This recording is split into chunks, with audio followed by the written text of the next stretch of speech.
Today we'll be discussing alkanes. Alkanes are basically the first chapter we end up doing in organic chemistry right after introduction and its isomerism. Now, what are alkanes? These are things that we are all familiar with. They're hydrocarbons. We call them saturated hydrocarbons because all the carbon-carbon bonds are single. These are some examples of saturated hydrocarbons. Methane, ethane, butane, pentane, hexane. Those guys are all saturated hydrocarbons because, for example, in hexane, all the carbon-carbon bonds are single. They've got 6 guys. And the rest of the bonds in this carbon are hydrogen, hydrogen, hydrogen, hydrogen, hydrogen, hydrogen. And cyclohexane is also hexane, but this is cyclic. And a cyclohexane has a different number of hydrogens as a straight chain alkane. Now, we'll be discussing the physical properties first and then moving on to chemical properties. Physical properties these guys are non-polar molecules, so they are attracted by van der Waals forces due to induced dipoles. And what we've studied in earlier in the theory of intermolecular forces, that if the number of electrons increase, the strength of van der Waals forces increase, therefore boiling point increases. So that's where this particular sheet comes from, this particular table comes from. As the number of carbon atoms increase, the boiling point will also increase in Kelvin and Celsius. And so they go from the first 4 members are gases, then liquids, and eventually they'll also become solids as the number of carbon atoms increase. Now graphically, this is the trend we're looking at. As the number of carbon atoms increase, which means the number of electrons increase. So as the number of electrons increase, the strength of van der Waals forces increase. Now what van der Waals do they have? Van der Waals forces increase. Now what van der Waals forces do they have? They have van der Waals due to induced dipoles.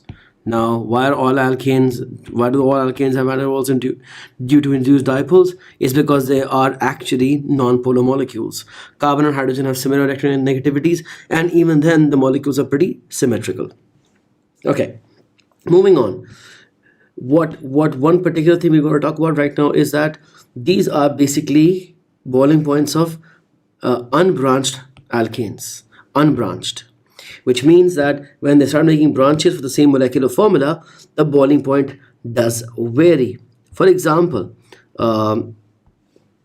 we've seen this. I'll show this to you. These are 3 isomers of C5H12. That the straight chain one is called pentane, but that's not the only one. C5H12.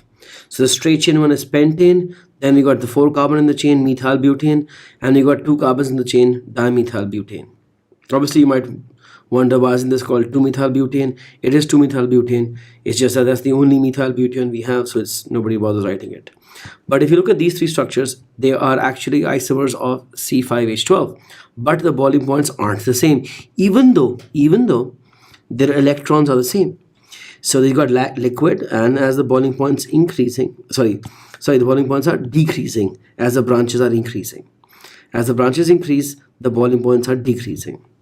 Now it's to do with their size, how the atoms lay out when they are branched. To put this in perspective, here are some space-filled diagrams of molecules that we saw. This is pentane, methylbutane, dimethylpropane. All 3 are isomers of C5H12. Now these are ball and stick diagrams drawn to show you the nature of the shape of the whole molecule. Pentane looks pretty straightforward. Now methylbutane has a little branch sticking out, and dimethylpropane is looking more globular, uniform all across. Now what this does is that all these 3 pack differently. Now I'm going to show you the skeletal formulas. Like this guy is the first one is this is the skeletal formula for the first one. This is for the right one, and this is for 1, 2, 3, 4.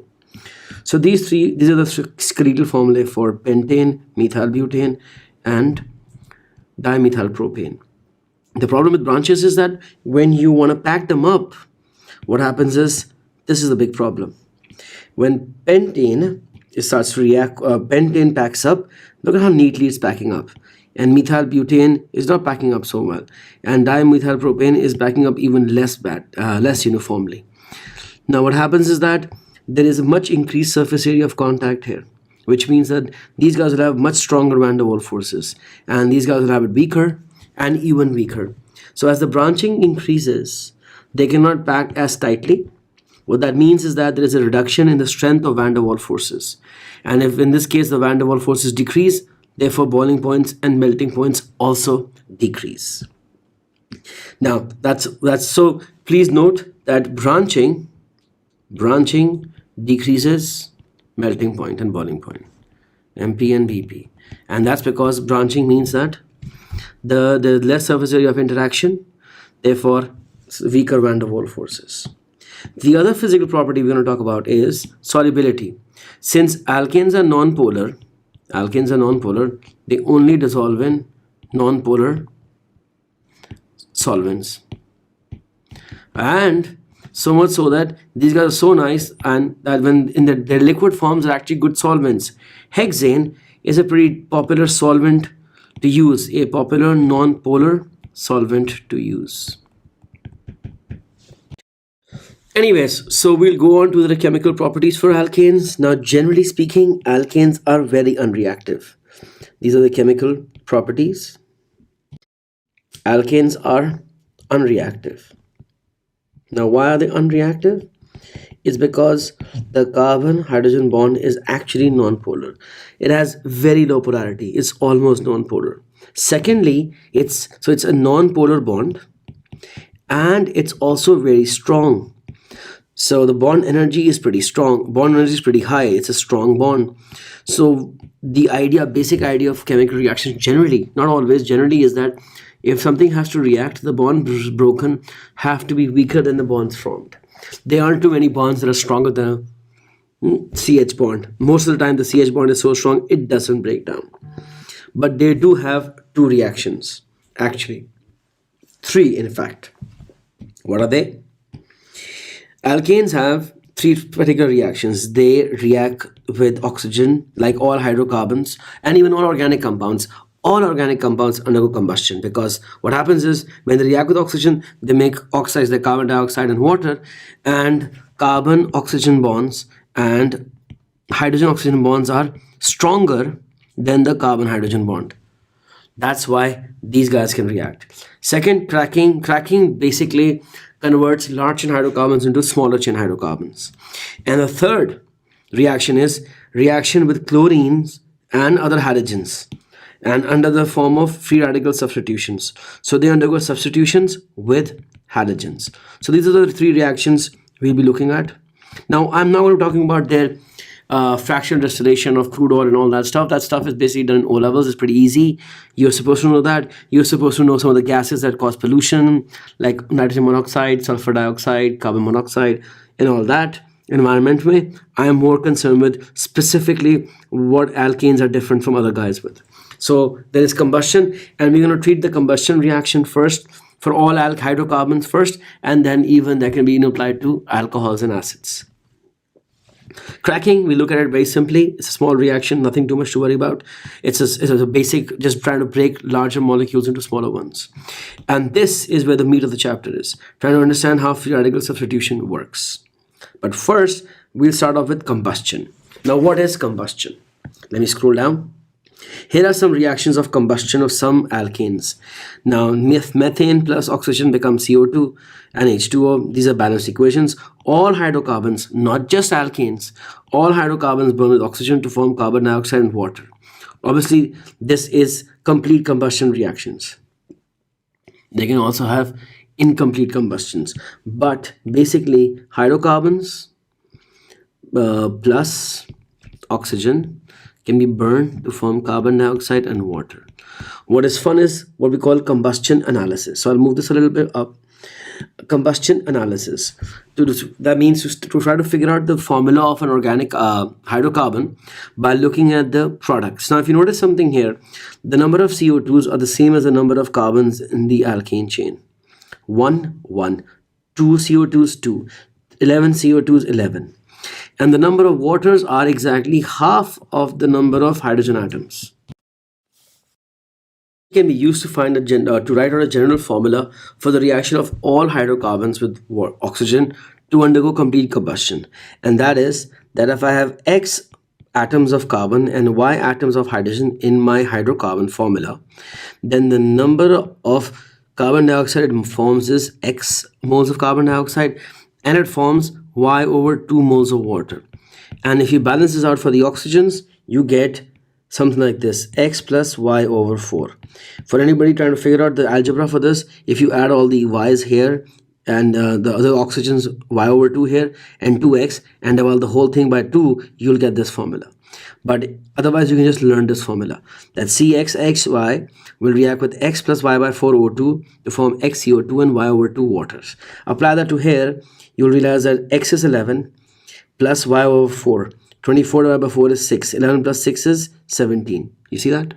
Now, the idea is that this formula helps us to solve questions faster. What kind of questions? Questions that involve how many moles of carbon dioxide and water would any compound form. Let's say I'll give you a cyclohexane.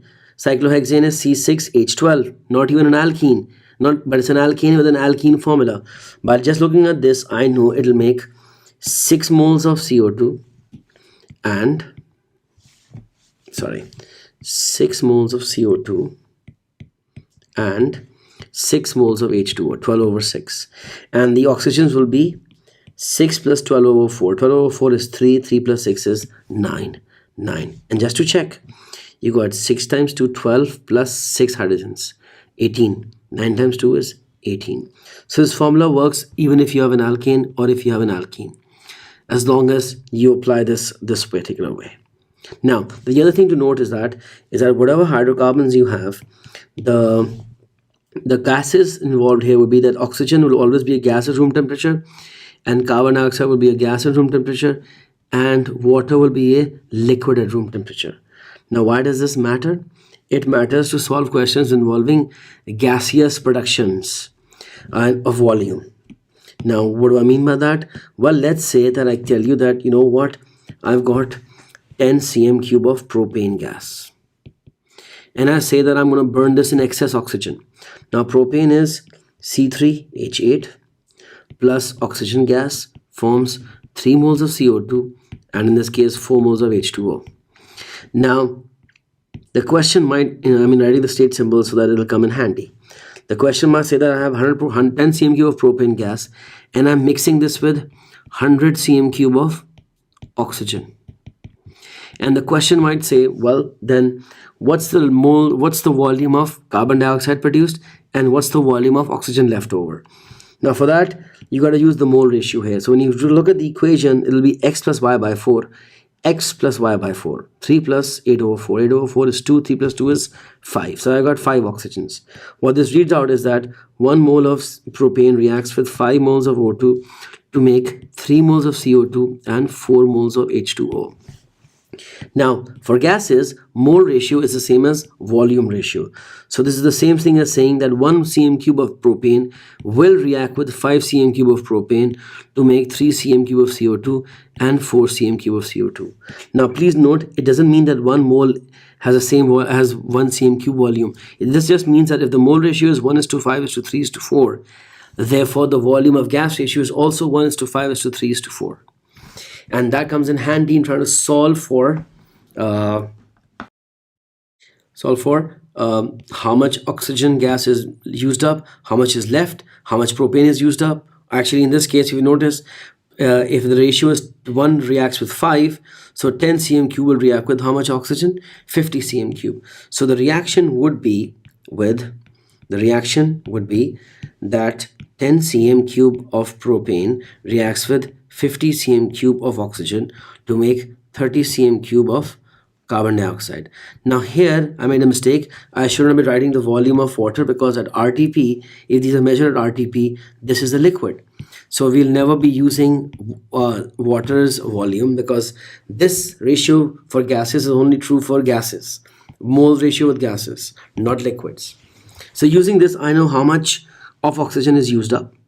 I know how much of CO2 is formed, and all of the propane is used up, and I can even find out the volume of O2 left over. Now this happened to be the same, but let's say if I had said, you know what, I had 110 cm cube of oxygen, so that would be 110 minus 50, which is 60 cm cube left over, and volume of CO2 formed would be 30 cm cube. All right. Now, uh, one thing that you to note is that sometimes they'll actually ask you to work backwards to find the formula. So I'm going to actually scoot over to the right to give you a similar question in which you have to work backwards to the formula. Let's say they give us a hydrocarbon and they say this hydrocarbon reacts with uh, some form of oxygen to form carbon dioxide and water.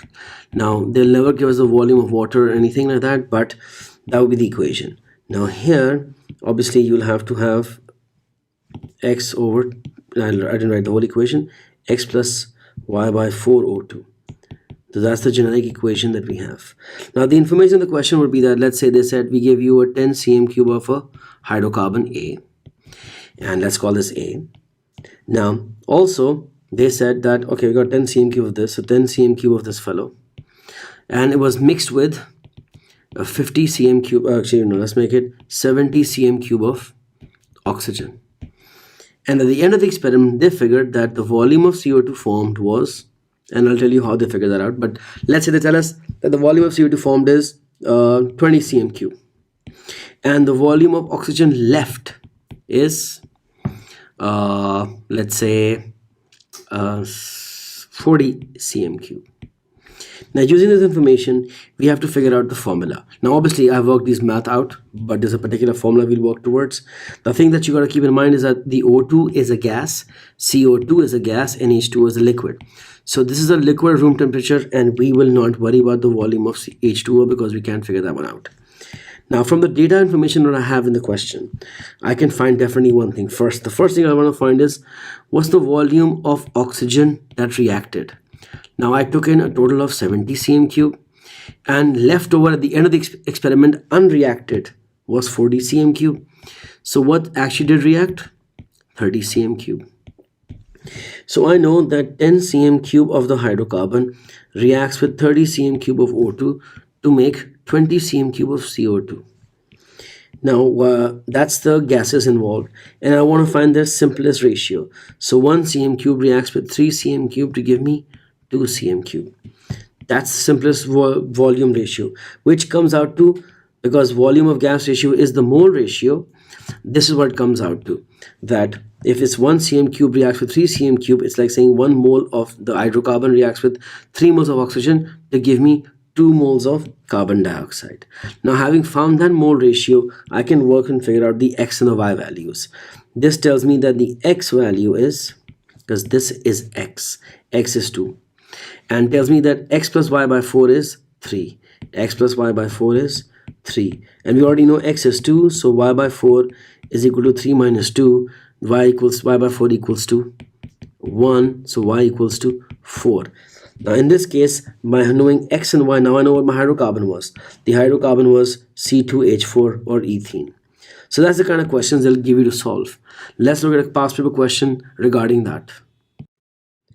Now this is from June 14, no, the MCQ.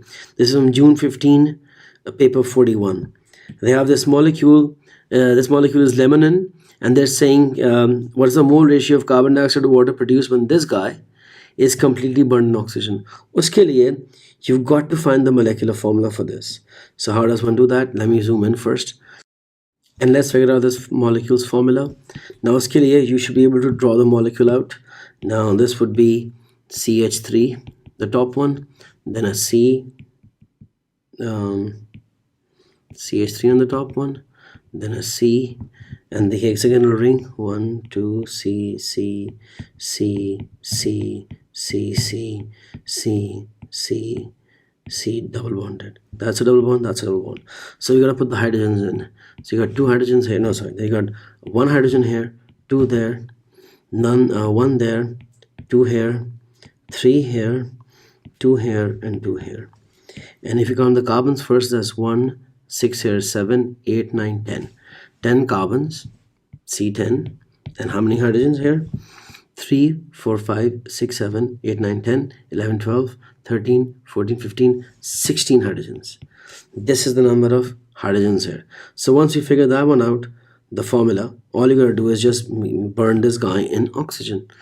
So I have C 10 H16 plus O2 makes how much CO2?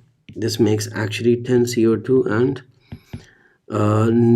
8 waters. So now what's the mole ratio between CO2 and H2O? 10:8 or 5:4. That would be option B. That's one question. Now another one. This is one from structured paper. This one's a little longer one. This is from June 14, paper 23, question 1. June 2014, paper 23, question number 1. And this states, okay, so this question is a fun question. This is another similar question. 10 cm cube of a hydrocarbon, C6H2 is reacted with 100 cm cube of oxygen gas, which is an excess. And it says here that the final volume of gaseous mixture, not just oxygen, the final volume of the reaction is 95 cm cube. Now understand that the reaction was, and I'll need some space here. The reaction was, sorry, I'm just bring this on, CXHY plus X plus Y over 4, O2 with X CO2 and Y over 2 H2O. That's the general equation. Understand that water measured at, these were all measured at 298 Kelvin and 100 atmospheres. That's basically RTP. So water would be a liquid, this would be a gas, carbon dioxide form would be the gas, and any leftover oxygen would be the gas. So this volume of gaseous mixture is really CO2 formed and leftover oxygen ka total amount. Then this mixture, which is mix of both, is treated with considered NaOH.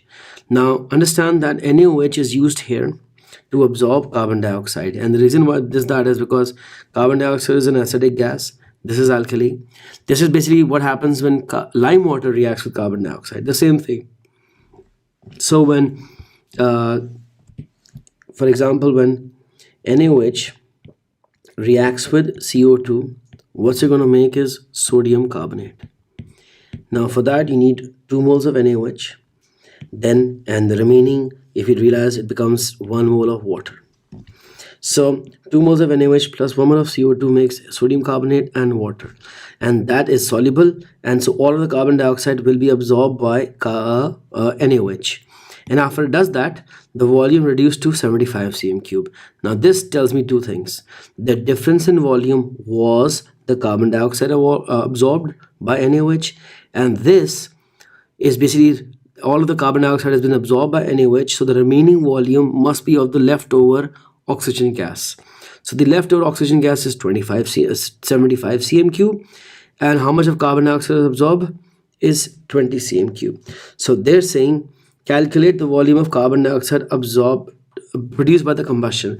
Well, that carbon dioxide is the one absorbed by the NaOH. So the total volume of mixture was 95 before NaOH and then 75 after passing the gas through NaOH. So 20 cm cube was absorbed by NaOH, was absorbed by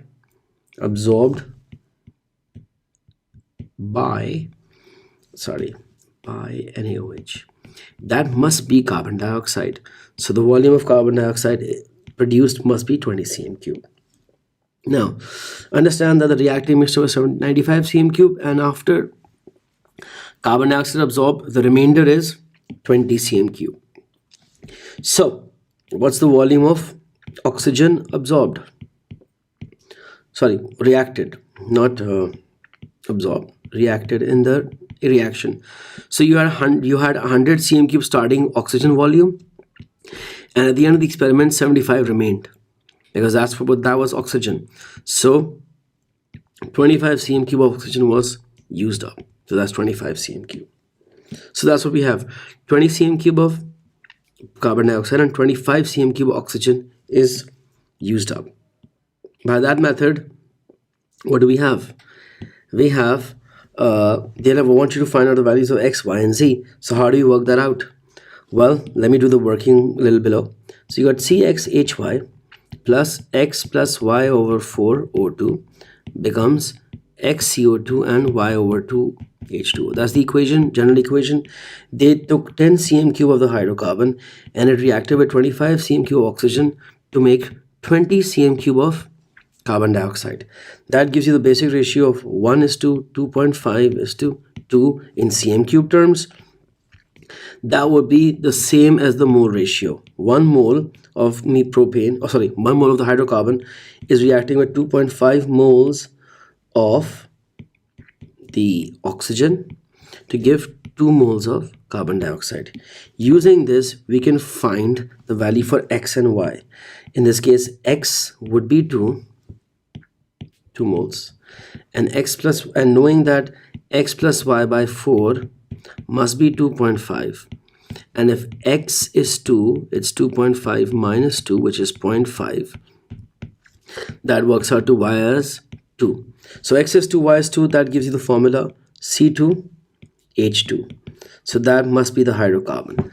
So now this was called combustion analysis, using volumes of carbon dioxide and oxygen, figuring out the formula of the hydrocarbon. So now we've done combustion analysis, a couple of questions. You can try some more out, guys. I'm going to move on to the next thing, which is free radical substitution. And we'll start that in the next video. So next video will be about free radical substitution. What is free radical substitution? Well, the basic idea that how does methane or any hydrocarbon, any alkane reacts with Cl2 to replace one of the H's with itself and forms HCl. Now this is a substitution reaction. Why is it substitution? Because the CH, one of the H's is replaced by a Cl. Now this is common to all alkanes, where you'll realize that no matter what do I have everywhere, if I have a CH single bond, I can replace that by a Cl. The H of the CH can be replaced by a Cl, and the remainder becomes HCl. Now this will be a substitution reaction, and that's what we're going to do in the next video. Ciao.